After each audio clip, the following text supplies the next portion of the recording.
রাধে রাধে, জয় শ্রীকৃষ্ণ। আশা করি সকলেই ভালো আছেন। আজ বিশ্বকর্মা পুজো, সবাইকে স্বাগত জানাই। আজ 31শে ভাদ্র, 17 সেপ্টেম্বর, বুধবার। আজ এই দিনটি খুবই গুরুত্বপূর্ণ দিন, কারণ একই দিনে যেমন ইন্দিরা একাদশী পড়েছে, অন্যদিকে বিশ্বকর্মা পুজোও পড়েছে। আর আমরা সবাই জানি যে ভাদ্র সংক্রান্তিতে সূর্য কন্যা রাশিতে প্রবেশ করে, আর এই দিনে হয় বিশ্বকর্মা পুজো।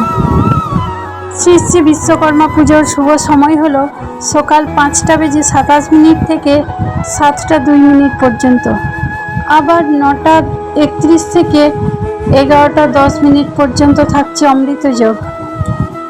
এই বছর এই সময়টিতে বিশ্বকর্মা পুজো করলে অনেক শুভ ফল পাওয়া যায়। বিশ্বকর্মা পুজো উপলক্ষে অনেক বাড়িতেই সত্যনারায়ণের পূজা করা হয়। দেবশিল্পী বিশ্বকর্মা হলেন আমাদের বিশ্বের স্থপতি বা কারিগর। পৌরাণিক কাহিনী অনুসারে বিশ্বকর্মা হলেন ব্রহ্মাদেবের মানসপুত্র, অর্থাৎ ব্রহ্মাদেব নিজের মন থেকে তিনি তৈরি করেছিলেন বিশ্বকর্মাকে, তাই তিনি সর্বপ্রথম কারিগর। আপনারা এটা জানলেও অবাক হবেন, রাবণের স্বর্ণলঙ্কা তৈরি করেছিলেন বিশ্বকর্মা। এমনকি ভগবান শ্রীকৃষ্ণের দ্বারকানগরীও তৈরি করেছিলেন বিশ্বকর্মা। আর পুরীর জগন্নাথ, বলরাম, সুভদ্রার মূর্তি তৈরি করেছিলেন বিশ্বকর্মা। পৌরাণিক কাহিনী পুরাণ শাস্ত্রে বলা হয়েছে যে বিশ্বকর্মা দেব স্বয়ং ব্রহ্মা, বিষ্ণু এবং শিবের উপদেশে এই বিশ্ব তৈরি করেছেন। তিনি স্বর্গের রাজপাট, ইন্দ্রের প্যালেস এবং অযোধ্যার রাজপ্রাসাদ নির্মাণ করেছেন। আরও অন্যান্য সৃষ্টির মহান কর্মী হিসাবে অভিহিত করা হয় বিশ্বকর্মাকে। এবার চলুন জেনে নেওয়া যাক বাড়িতে সহজ সরলভাবে কিভাবে বিশ্বকর্মা পুজো করবেন। তার আগে ভিডিওটা ভালো লাগলে সবাই লাইক, শেয়ার, কমেন্ট করবেন, সাবস্ক্রাইব করে পাশে থাকবেন। সাধারণত শ্রী শ্রী বিশ্বকর্মা দেবের পূজা সমস্ত শিল্প প্রতিষ্ঠান ও কলকারখানায় অনুষ্ঠিত হয়।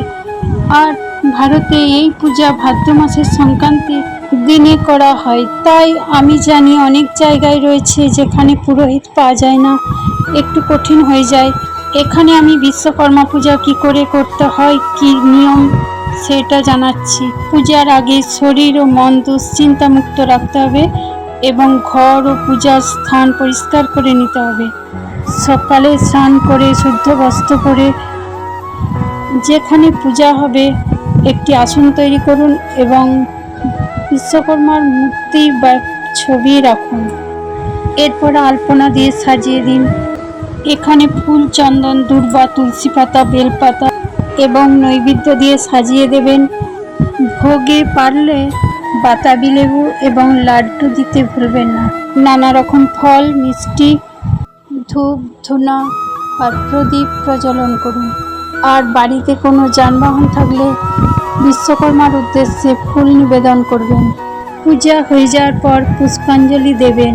মন্ত্র না জানলেও ভক্তি ও শ্রদ্ধা করে পুজো করলে বিশেষ ফল পাওয়া যায়। পূজার শেষে মানুষ তাদের কাজের সফলতা এবং দক্ষতার কামনা করে। বিশ্বকর্মা দেবের কীর্তি ও মহিমা সেই সমস্ত মানুষের জন্য বিশেষভাবে প্রাসঙ্গিক আছে যারা নির্মাণ এবং কারিগরি কাজ করেন। তাদের সৃষ্টির প্রতি শ্রদ্ধা ও কৃতজ্ঞতা প্রকাশ করার জন্য বিশ্বকর্মা পূজা অনুষ্ঠিত হয়। আজ এই পর্যন্তই ভিডিওটা কেমন লাগলো কমেন্টে অবশ্যই জানাবেন।